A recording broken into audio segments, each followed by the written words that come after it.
अस्सलाम वालेकुम स्टूडेंट्स, मैं हूं आपकी टीचर सुंदर्स फ्रॉम हैथम एकेडमी और आज हम स्टडी करने जा रहे हैं जियोलॉजिकल टाइम स्केल। बच्चों, ये टॉपिक थोड़ा सा डिफिकल्ट भी लगता है क्योंकि शायद इसको समझना थोड़ा मुश्किल है और आपके लिए थोड़ा बोरिंग भी हो जाता है। हम इसको आज कुछ इंटरेस्टिंग बनाने जा रहे हैं with the help of examples, pie charts and tables. And lecture के एंड पे आपको समरी भी दिखाई जाएगी जिसमें आपको इसको न सिर्फ समझना बल्कि इसको याद करना भी इंतहाई आसान हो जाएगा। तो तमाम वीडियो को ध्यान से देखिए। आइए लेक्चर स्टार्ट करते हैं। जियोलॉजिकल टाइम स्केल यानी कि अर्थ की हिस्ट्री के 4.6 बिलियन ईयर्स।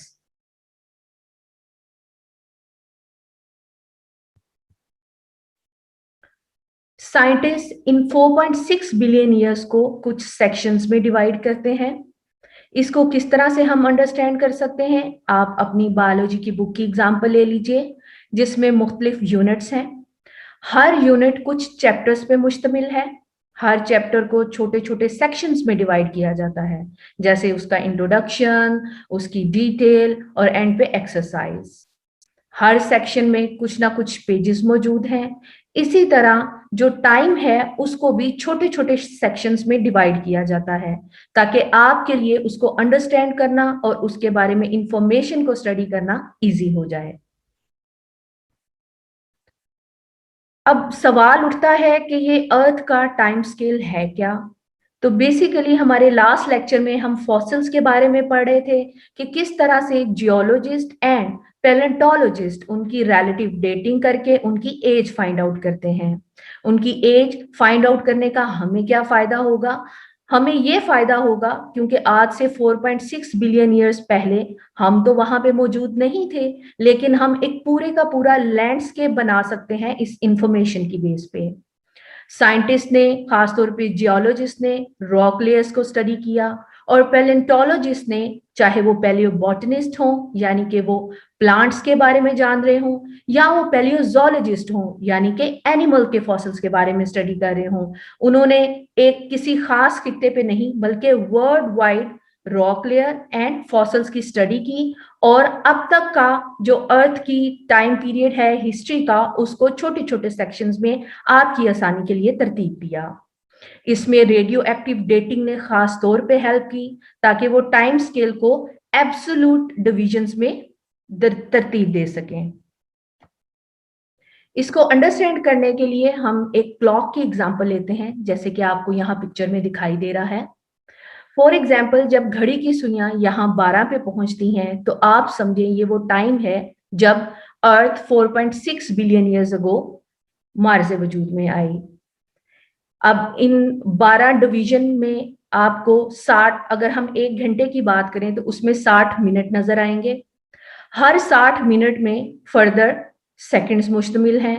तो इसी तरह टाइम को मेजर एरियाज एंड देन उसकी सब डिविजन्स में डिवाइड किया जाता है।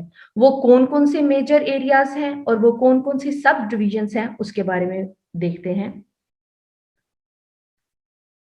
फॉर एग्जाम्पल, आप इसको एक एवोल्यूशनरी क्लॉक कंसीडर करें जिसमें हर एक आवर को 570 मिलियन ईयर्स में डिवाइड किया गया है। तो आप देखिए कि हर एक आवर गुजरने के बाद आपके पास लाइफ की डिफरेंट फॉर्म्स इवॉल्व हो रही हैं, क्योंकि स्टार्ट पे जमीन पे जो लाइफ थी वो एक्वेटिक एनवायरनमेंट में मौजूद थी, तो हमें स्टार्ट में फिश लाइक ऑर्गेनिज्म देखने को मिलते हैं। फिर एक्वेटिक से टेरेस्ट्रियल लैंड की तरफ लाइफ मूव की तो हमारे पास लैंड प्लांट्स आते हैं। डिफरेंट लाइफ फॉर्म्स इवॉल्व हुई, इंसेक्ट्स, एम्फीबियंस, रेप्टाइल्स और अल्टीमेटली मैमल्स। लाइफ को बेसिकली हम 4 मेजर इराज में डिवाइड करते हैं: pre Cambrian, Palaeozoic, Mesozoic and Cenozoic. Pre Cambrian largest part है, उसके बाद पैलियोजोइक जिसको फर्दर 6 पीरियड्स में डिवाइड किया जाता है। पहला कैम्ब्रियन, दूसरा ऑर्डोविशियन, तीसरा सिलूरियन, चौथा डिवोनियन, पांचवा कार्बोनिफरस और छठा पर्मियन। इसके बाद मीजोजोइक इरा को भी 3 पीरियड्स में डिवाइड किया जाता है: ट्रायसिक, जुरासिक एंड क्रिटेशियस। हमारे पास जो मोस्ट रिसेंट इरा चल रहा है वो है सीनोजोइक इरा, जिसको टर्शरी एंड क्वाटर्नरी पीरियड्स में डिवाइड किया जाता है। जियोलॉजिकल टाइम स्केल बेसिकली हमने देखा कि प्रीकैम्ब्रियन टाइम से स्टार्ट हो रहा है। प्रीकैम्ब्रियन टाइम अप्रोक्सीमेटली अर्थ हिस्ट्री का 88% कवर कर रहा है। अगर आप इसको एक पाई चार्ट की मदद से समझने की कोशिश करें तो आपके लिए ये अंडरस्टैंड करना इंतहाई इजी हो जाएगा। इसमें जो ब्लू कलर है वो सबसे पहले इरा को रिप्रेजेंट कर रहा है, और आपको नजर आ रहा होगा कि इस सर्कल में सबसे ज्यादा जगह इसी ने घेरी हुई है। उससे कम, बहुत कम पेलियोजोइक एरा, फिर ये हरे रंग में मीजोजोइक एरा, और प्रेजेंट जो है हमारे पास वो सीनोजोइक एरा आ रहा है, जिसकी अभी अगर आप देखें टाइम लिमिट बहुत कम है। अब क्योंकि प्री कैम्ब्रियन 88% अर्थ हिस्ट्री का कवर कर रहा है तो इसको हम सुपर इयॉन भी कहते हैं। इसके बाद हमारे पास पेलियोजोइक एरा आ जाता है, जिसमें एंशियंट लाइफ है, जो तकरीबन 544 मिलियन ईयर्स अगो स्टार्ट हुई and it lasted for 300 million years, यानी कि 544 मिलियन साल पहले शुरू होके 300 मिलियन साल तक रही। इसके बाद मिडल लाइफ आती है, जिसे हम मीजोजोइक इरा कहते हैं, जो 245 मिलियन ईयर्स अगो स्टार्ट हुआ और 180 साल तक रहा। इसके बाद फाइनल हमारे पास रिसेंट लाइफ आती है, जिसे हम सीनोजोइक इरा कहते हैं, जो लगभग 65 मिलियन साल पहले स्टार्ट हुआ और आज भी जारी है। अगर आप अपनी मिसाल लें एज अ ह्यूमन बीइंग, तो हम क्वाटर्नरी पीरियड में रह रहे हैं। ये पीरियड बेसिकली सीनोजोइक इरा में आता है, और इस क्वाटर्नरी पीरियड में भी हम होलोसीन इपोक में रह रहे हैं, यानी कि हम सीनोजोइक इरा के क्वाटर्नरी पीरियड में होलोसीन इपोक में रह रहे हैं। तो स्टूडेंट्स, मेरा आपसे क्वेश्चन है कि इस लिहाज से which one is the largest unit of time scale and which one is the smallest unit of time scale? अगर आपको इस किस्म का कोई मल्टीपल चॉइस क्वेश्चन आ जाए या आपके पास कोई शॉर्ट क्वेश्चन आ जाए तो आप किस तरह इसको आंसर करेंगे? प्लीज इन दोनों क्वेश्चन का आंसर नीचे कमेंट बॉक्स में जरूर दीजिएगा। स्टार्ट करते हैं प्रीकैम्ब्रियन पीरियड की डिटेल से, जो तकरीबन 4 बिलियन ईयर्स तक रहा। लार्जेस्ट टाइम स्पैन है, इसलिए ह्यूमन बीइंग्स के लिए इसको कंप्रीहेंड करना बहुत मुश्किल है।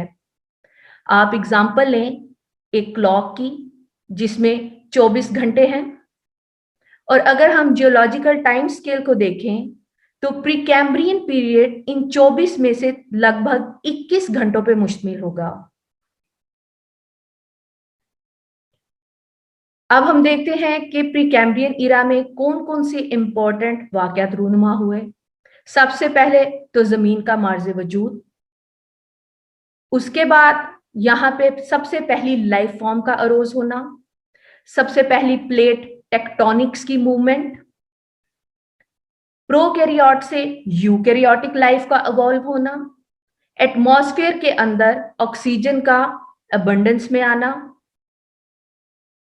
प्री कैम्ब्रियन पीरियड के एंड पे जाते हुए हम मल्टी सेलुलर ऑर्गेनिजम्स को देखते हैं, यानी कि सबसे पहले मल्टी सेलुलर एनिमल्स हमें प्री कैम्ब्रियन पीरियड के एंड पे दिखाई देते हैं। इन पॉइंट्स को अंडरस्टैंड करना आपके लिए इंतहाई इजी होगा। अगर आपको शॉर्ट क्वेश्चन आ जाए कि प्री कैम्ब्रियन पीरियड क्या है और इसमें कौन कौन सी इंपॉर्टेंट चीजें हुई, तो आप ये सारे पॉइंट्स लिख सकते हैं। उसके बाद हमारे पास आता है पेलियोजोइक इरा, जो कैम्ब्रियन से स्टार्ट होके पर्मियन पे एंड होता है। इसकी डिटेल स्टूडेंट इस चार्ट में दी हुई है, जिसको वन बाय वन हम अंडरस्टैंड भी करेंगे, और आप इस चार्ट को स्क्रीनशॉट लेके अपने पास सेव कर सकते हैं। अगर आपको डिटेल में जानने में प्रॉब्लम हो तो हम यहाँ से एक शॉर्ट की भी बना सकते हैं। पेलियोजोइक एरा, जिसको हम एंशियंट लाइफ भी कहते हैं, कैम्ब्रियन पीरियड इसका फर्स्ट पीरियड है, जिसको एज ऑफ ट्राइलोबाइट्स भी कहा जाता है, या इसको एज ऑफ फिश भी कहा जाता है। ऑब्जेक्टिव वाइज ये दोनों इंफॉर्मेशन ही आपके लिए इंपॉर्टेंट है। इसके अलावा ओशंस के अंदर लाइफ का एक्सप्लोजन, वो भी हमें इसी ईरा में दिखाई देता है। जो कॉन्टिनेंट्स थे वो बहुत ज्यादा वार्म थे, शैलो सीज थे, क्योंकि स्टार्ट में अर्थ का टेम्परेचर बहुत ज्यादा था। इसके अलावा इनवर्टिब्रेट्स इस ईरा में बहुत डोमिनेंट थे, खास तौर पे ट्राइलोबाइट्स। इसी टाइम में फिश भी इमर्ज हुई। फिश का पानी से टेरेस्ट्रियल लाइफ की तरफ आना और एम्फीबियंस की एवोल्यूशन, वो भी हमें इसी ईरा में दिखाई देती है।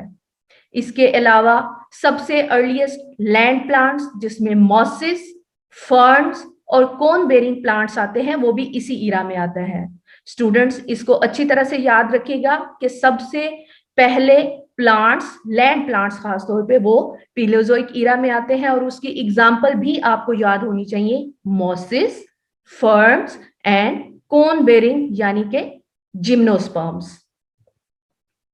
तो सबसे पहले जो कोल फॉर्मिंग फॉरेस्ट है वो भी हमें इसी ईरा में दिखाई देते हैं, जिसको हम कार्बोनिफरस पीरियड में स्टडी कर सकते हैं।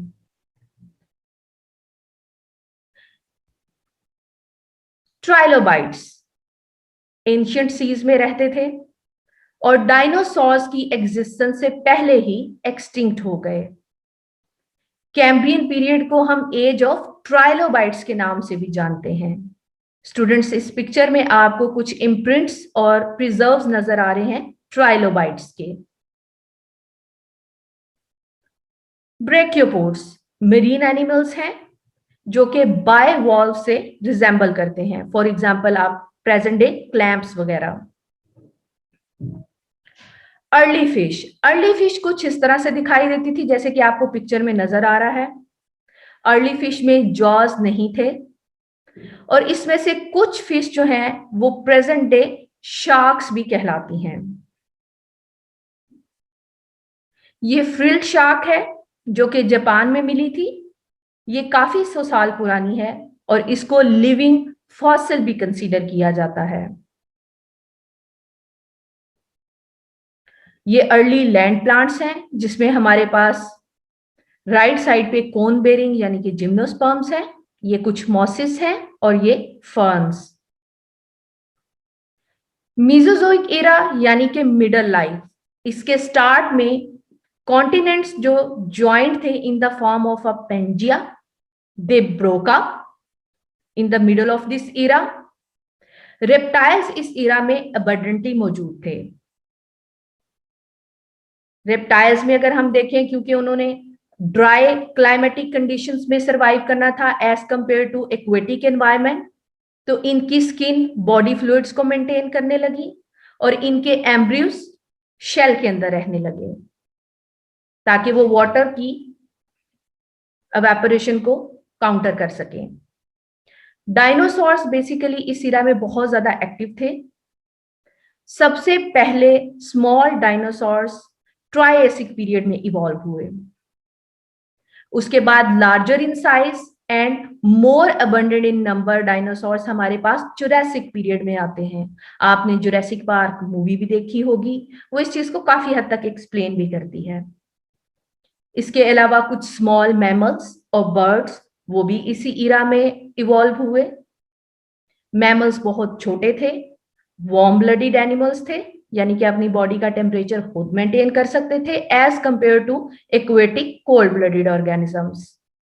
इनकी बॉडी बालों से ढकी हुई थी जो कि हीट इंसुलेशन प्रोवाइड करने का काम करी थी और एनवायरनमेंट में होने वाले चेंजेस के अगेंस्ट इनकी बॉडी को प्रोटेक्शन भी प्रोवाइड करी थी। स्टूडेंट्स ये कुछ डायनासोर्स के टाइप हैं जिसमें आपको लेफ्ट साइड पे फ्लाइंग डायनासोर भी नजर आ रहे हैं और ये आपको टेरेस्ट्रियल डायनासोर भी नजर आ रहे हैं। इसमें हमारे पास हर्बीवोरस भी आ रहे हैं डायनासोर और कार्निवोरस डायनासोर्स भी नजर आ रहे हैं। मेन प्लांट लाइफ जो थी मेसोजोइक ईरा में वो जिम्नोस्पर्म प्लांट्स थे जो कि सीड प्रोड्यूस करते हैं but there is no flower. Pine trees इनकी एक एग्जांपल है। फ्लावरिंग प्लांट्स इस ईरा के एंड पे अपेयर हुए। इस ईरा के एंड पे एक कैटास्ट्रोफिक एक्टिविटी हुई यानी कि मास एक्सटिंक्शन। जो कि तकरीबन 65 मिलियन ईयर्स अगो हुई। इस दौरान बहुत से एनिमल्स इंक्लूडिंग डायनासोर्स हमेशा हमेशा के लिए सफाई हस्ती से मिट गए।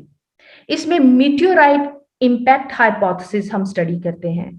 कहते हैं कि जमीन से कुछ शहाबे साकिब टकराए और उन्होंने यहां पे एक बहुत बड़ा कोलाइड बना दिया।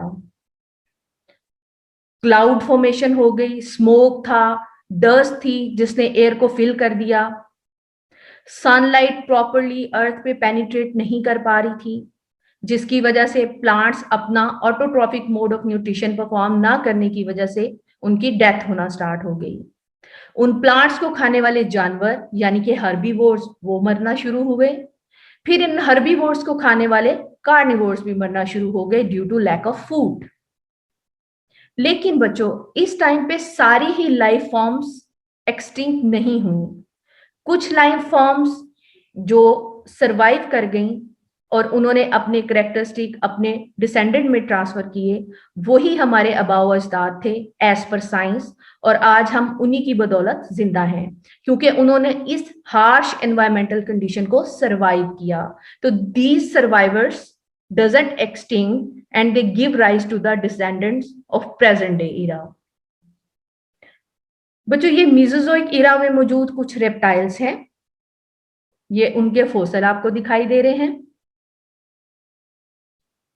ये कुछ मैमल्स हैं। कुछ इस तरह के मैमल्स मौजूद थे जिन्होंने छुप के, बिलों में छुप के अपनी जान बचाई और कुछ वक्त के लिए उस हार्श एनवायरमेंटल कंडीशंस को सरवाइव किया। तो ये सबसे पहले यहाँ हमारे एंसेस्ट्रल मैमल्स में से भी हैं जिन्होंने अपने छोटे साइज का फायदा भी उठाया। मीजोजोइक प्लांट्स की अगर हम बात करें तो फ्लावरिंग प्लांट्स जो है मीजोजोइक इरा के एंड की तरफ इवॉल्व हो रहे हैं, जैसे कि आप इस पिक्चर में कुछ फ्लावर प्लांट्स की एग्जांपल देख सकते हैं। उसके बाद आती है रिसेंट लाइफ, जिसे हम सीनोजोइक इरा कहते हैं। ये लगभग 65 मिलियन साल पहले स्टार्ट हुई और आज तक कंटिन्यू है। क्लाइमेट की अगर हम बात करें तो वो वार्म एंड माइल्ड है। मरीन एनिमल्स में आपके पास वेल्स और डॉल्फिन्स की एवोल्यूशन है। इस इरा में मैमल्स अपने नंबर में बहुत ज्यादा इंक्रीज हुए। क्यों? क्योंकि उन्होंने कुछ एडाप्टेशंस की जो उनको डिफरेंट एनवायरमेंट्स में रहने के काबिल बनाती है, चाहे वो लैंड हो, वो एयर हो या सी हो, means aquatic, terrestrial and aerial. Grasses इस टाइम में बहुत ज्यादा इंक्रीज हुई जो कि एज अ फूड सोर्स भी यूज हो रही हैं फॉर ग्रेजिंग एनिमल्स, चरने वाले जानवरों के लिए। माउंटेन रेंजेस फॉर्म हुई जिसमें एल्प्स आ जाते हैं यूरोप में और हिमालयाज आ जाते हैं एशिया में। सीनोजोइक इरा में अगर हम देखें तो माउंटेन्स के साथ साथ क्लाइमेट भी कूल डाउन होना शुरू हुआ, जैसे मूनसून रेंज है। आइस एज भी इसी दौरान में आई। During quaternary period climate change हुआ और एनिमल को इस हार्श एनवायरमेंटल कंडीशन को अडॉप्ट करना पड़ा। ये इरा एज ऑफ मैमल्स भी कहलाता है। तो student objective point of view से ये भी आपके लिए इंपॉर्टेंट है कि सीनोजोइक एरा एज, तो आपकी जो बेस्ट ऑप्शन होगी वो होगी age of mammals. Marine animals में एल्जी, मोलस्क, फिश, मैमल्स, इनकी एग्जांपल ले सकते हैं। लैंड एनिमल्स में bats, cats, dogs, cattle and particularly humans की एग्जांपल ले सकते हैं। ह्यूमंस तकरीबन 3.5 मिलियन ईयर्स अगो इवॉल्व हुए, which means they evolved during the most recent period, that is quaternary। तो बच्चों, अगर आपको शॉर्ट क्वेश्चन आ जाए कि सीनोजोइक इरा में मौजूद एनिमल्स, उनकी एग्जांपल दें, मेरीन या लैंड, तो आप ये एग्जांपल कोट कर सकते हैं।